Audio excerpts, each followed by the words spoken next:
अस्सलाम वालेकुम। आज हम स्टडी करने जा रहे हैं टाइप्स ऑफ थर्मोडायनामिक प्रोसेस के बारे में। ठीक है, अब सबसे पहले हम ये देखेंगे कि जो थर्मोडायनामिक के प्रोसेस हैं वो कितने होते हैं। ठीक है, उनको देखने से पहले हम ये देखते हैं कि थर्मोडायनामिक्स क्या है। ये वैसे हमने अपने पिछले जो हमारा एक लेक्चर था उसके अंदर हमने डिस्कस किया था, उसका इंट्रोडक्शन हमने किया था कि थर्मोडायनामिक्स क्या होता है। थर्मो का मतलब होता है कि हीट और डायनामिक्स का मतलब होता है फ्लो। थर्मोडायनामिक्स का मतलब है यानी कि हीट का फ्लो। ठीक है ना, अब हीट जब फ्लो करती है तो वो किसी भी ऑब्जेक्ट के अंदर, किसी भी बॉडी के अंदर, किसी भी चीज़ के अंदर क्या करती है कि कौन से चेंजेस लाती है, हम ये स्टडी करते हैं थर्मोडायनामिक्स के अंदर। ठीक है, अब हम उसको ज़्यादा डिटेल में नहीं देखते, जो हमारा टॉपिक है हम उसी पे वापस आते हैं।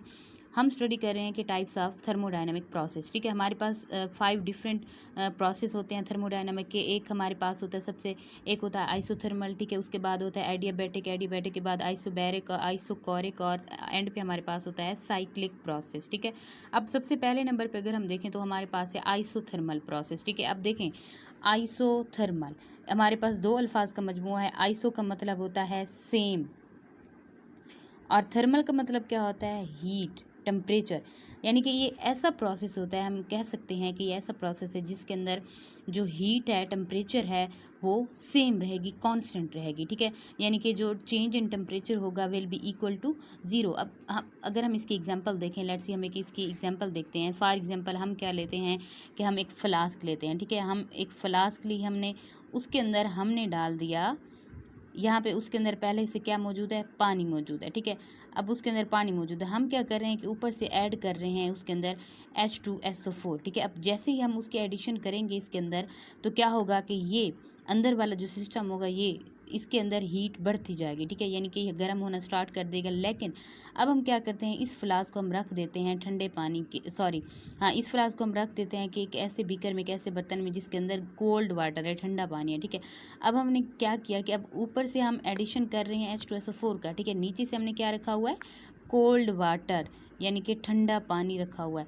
अब ये कोल्ड वाटर क्या करेगा कि ये जो ऊपर से हम H2SO4 ऐड कर रहे हैं, जिसकी वजह से इसका जो अंदर का सिस्टम है वो हीट हो रहा है, गर्म हो रहा है, तो ये उसको कोल्ड रखेगा। खुद ये गर्म हो जाएगा लेकिन इसको ये ठंडा रखेगा।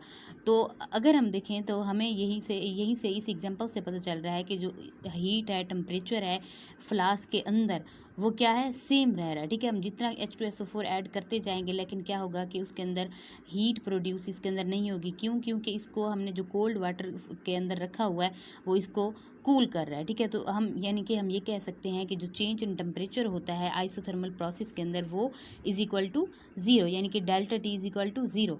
अब नेक्स्ट हमारे पास जो प्रोसेस है उसके अंदर अगर हम देखें कि वो हमारे पास है एडियाबैटिक प्रोसेस। ठीक है, एडियाबैटिक प्रोसेस के अंदर क्या होता है कि नो हीट एक्सचेंज। ठीक है, यानी कि हम ये कह सकते हैं कि जो हीट है, ठीक है, वो एक्सचेंज नहीं होती, चेंज नहीं होती, यानी कि change in heat is equal to zero. अब इसकी एग्जांपल हम कैसे देखते हैं, इसकी एग्जांपल हम इस तरह से देखेंगे कि फॉर एग्जांपल, अब एक और चीज़ जो याद रखने वाली है, हमेशा याद रखिएगा कि जो एडियाबैटिक प्रोसेस है वो हमेशा जो इंसुलेटेड सिस्टम होता है, ठीक है, इंसुलेटेड उसके अंदर होता है। ठीक है, ये बात याद रखने वाली है कि जो एडियाबैटिक प्रोसेस होता है वो हमेशा इंसुलेटेड हमारे पास जो सिस्टम होगा उसके अंदर होगी। अब फॉर एग्जांपल हमारे पास क्या है कि ये हमारे पास सिस्टम है। ठीक है, अब इसको क्या किया है हुआ है हमने कि इंसुलेट किया हुआ है। ठीक है, इंसुलेटेड है। अभी इसके अंदर कोई चीज़ हमारे पास मौजूद है, ठीक है, जो कि हम सपोज़ करते हैं कि हमारे पास ए और प्लस बी ये दोनों आपस में मिल रहे हैं। इनके मिलने के नतीजे में क्या होगा कि हीट रिलीज़ होगी। ठीक है,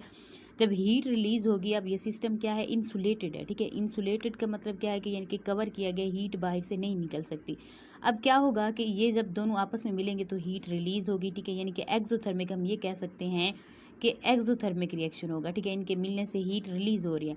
अब ये हीट, ठीक है, ये हरारत बाहर नहीं निकल सकती। क्यों? क्योंकि इसको हमने इंसुलेट किया हुआ है। जब ये बाहर नहीं निकलेगी तो हम ये कह सकते हैं कि जो हीट का एक्सचेंज है वो बाहर सराउंडिंग के साथ नहीं हो रहा है, यानी कि सिस्टम अपनी हीट को एक्सचेंज नहीं कर रहा सराउंडिंग के साथ। तो हम ये कह सकते हैं कि इसके अंदर जो हीट चेंज होगा will be equal to zero. ठीक है, यानी कि सिस्टम और सराउंडिंग के दरमियान में हीट का एक्सचेंज नहीं हो रहा। ये हमारे पास होता है आइडियाबैटिक प्रोसेस। नेक्स्ट अगर हम देखें, हमारे पास है थर्ड नंबर पे आइसोबैरिक प्रेशर। अब आइसोबैरिक, आइसो का मतलब होता है, मैंने पहले भी बताया कि आइसो का मतलब होता है सेम, और बैरिक का मतलब होता है प्रेशर। ठीक है, अब यानी कि हम ये कह सकते हैं कि ऐसा प्रोसेस जिसके अंदर जो प्रेशर है वो सेम रहे, कौन ठीक है। जो आइसोबैरिक प्रेशर प्रोसेस होगा, ठीक है, उस प्रोसेस के अंदर जो प्रेशर होगा वो कांस्टेंट रहेगा, ठीक है, यानी कि change in pressure will be equal to zero. अब कैसे, लेट्स सपोज कि हमारे पास क्या है कि एक सिलेंडर है, ठीक है, हमने क्या लिया, एक सिलेंड्रिकल वेसल लिया, ठीक है। अब उसके अंदर हमने क्या किया कि हमने गैस के मालिक्यूल्स को रखते हैं, ठीक है, यानी कि सॉरी हमारे पास क्या है, गैस है, जिसके